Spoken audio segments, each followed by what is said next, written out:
কোনো সমান্তর ধারার 12তম পদ 77 হলে এর প্রথম 23টি পদের সমষ্টি নির্ণয় করো।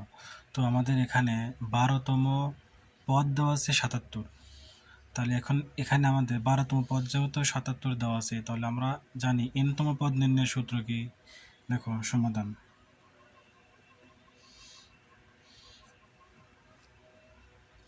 আমরা জানি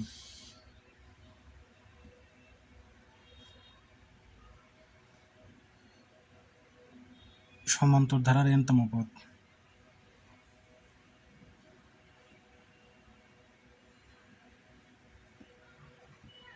ধারার nতম পদ সমান a plus n minus 1 into D. এটা হচ্ছে আমাদের সমান্তর ধারার nতম পদ নির্ণয়ের সূত্র। কিন্তু আমাদের দেখো এখানে দেওয়া আছে 12তম পদ 77। তাহলে আমরা nতম পদের কাছে শুধু কী লিখবো? 12তম পদ। তাহলে 12তম পদ এ প্লাস এই এনের জায়গায় আসবে 12 বিয়োগ 1 ইন্টু ডি। তাহলে 12তম পদ সমান এ প্লাস এই 12 থেকে 1 বিয়োগ করলে কত হয়? 11 ডি। তো একটা জিনিস খেয়াল করে দেখো, আমাদের এই 12তম পদ দেওয়া আছে কত? 77। তাহলে এই 12তম পদের কাছে আসবে আমাদের কত? 77 সমান এ প্লাস 11 ডি। ভালো করে খেয়াল করো, 12তম পদ দেওয়া আছে কত? আমাদের 77। তাহলে এই 12তম পদের কাছে আসবে কত? আমাদের 77। এটাকে এখন 1 নং সমীকরণ ধরতে হবে। এখন বলছে যে আমরা যেহেতু 12তম পদের একটা সমীকরণ নিয়ে আসলাম, 1 নং সমীকরণ, তো এর বলছে 23টি পদের সমষ্টি নির্ণয় করো। 23টি পদের কি নির্ণয় করতে বলছে? সমষ্টি নির্ণয় করতে বলছে। তো আমরা দেখো সমষ্টি নির্ণয়ের সূত্র জানি কি? সমষ্টি নির্ণয়ের সূত্র আমরা জানি যে এরকম, সমষ্টি নির্ণয়ের সূত্র n/2 into 2a plus n minus 1 into D. এটা আমাদের কি? সমষ্টি নির্ণয়ের সূত্র। তো এই সমষ্টি নির্ণয়ের সূত্রের সাহায্যে আমাদের কী করতে হবে? 23টি পদের সমষ্টি নির্ণয় করতে হবে। তো এর হচ্ছে nতম পদের সমষ্টি নির্ণয়ের সূত্র, কিন্তু আমাকে বের করতে বলছে কত? 23টি পদের সমষ্টি নির্ণয়ের সূত্র। তাহলে আমরা কী করব? লিখব যে 23টি পদের সমষ্টি, অতএব প্রথম দেখো অতএব প্রথম 23টি পদের সমষ্টি। তাহলে 23টি পদের সমষ্টি নির্ণয়ের সূত্র হচ্ছে এস, আমরা জানি যে এস এন, কিন্তু এন না, 23টি বলছে, এস 23 ডিভাইডেড, যেহেতু 23টি পদের সমষ্টি, এই জন্য আমাদের কী করতে হবে? এনের পরিবর্তে কী লিখতে হবে? আমাদের 23 লিখতে হবে।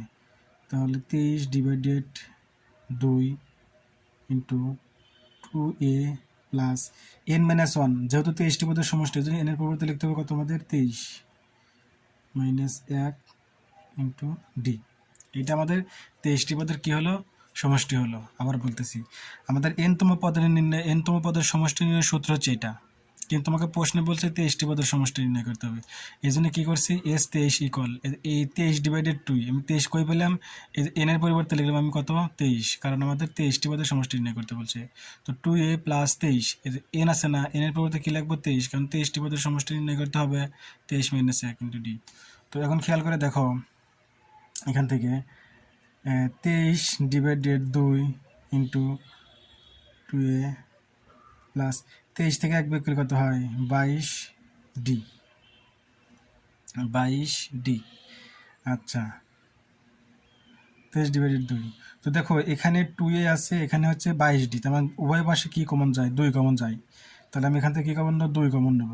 তাহলে 2 কমন নিলে এখানে কী থাকে? এ প্লাস এই 22 থেকে 2 কমন নিলে কী থাকে? 11 ডি। কমন মানে ভাগ, অর্থাৎ এই এমন জিনিস কমন নিতে হবে যেই সংখ্যাটা দুটোর মধ্যে বিভাজ্য করা যায়, আর কমন নিতে হয় সর্বনিম্ন সংখ্যাটা।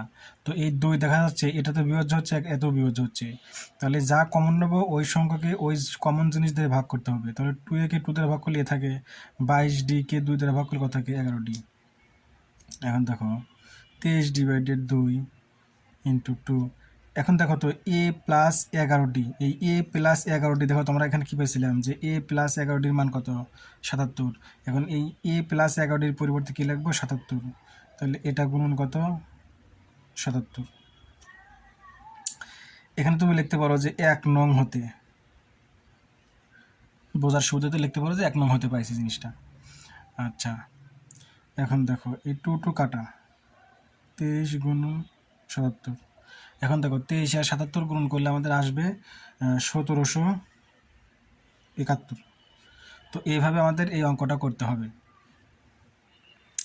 তার মানে এখানে অঙ্কটা দেখো আমাদের কি বলছে যে কোনো সমান্তর ধারার 12তম পদ 77 হলে এর প্রথম 23টি পদের সমষ্টি নির্ণয় করতে হবে।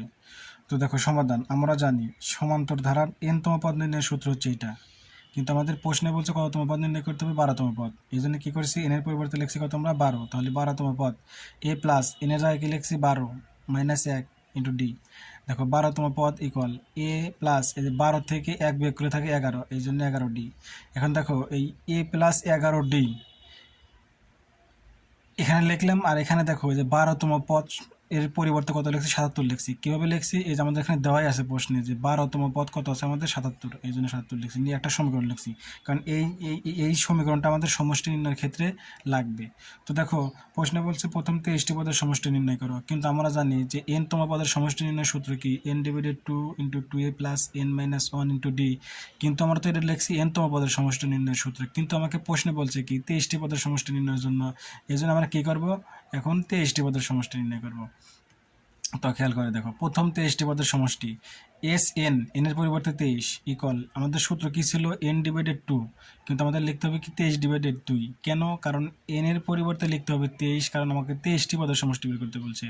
আচ্ছা 2a প্লাস 23 মাইনাস 1, এখানে কি আছে n আছে, n এর পরিবর্তে কি লিখতে হবে 23, কারণ 23টি পদের সমষ্টি যেহেতু, এই জন্য 23 বিয়োগ 1 ডি। তাহলে 2a প্লাস 23 থেকে 1 বিয়োগ করলে 22d। এখন 2 কমন নিছি, কমন নিলে এখানে কি থাকে a থাকে, প্লাস এই 22 থেকে 2 কমন নিলে 11 থাকে, কারণ 11 দুগুণে 22 ইন্টু ডি।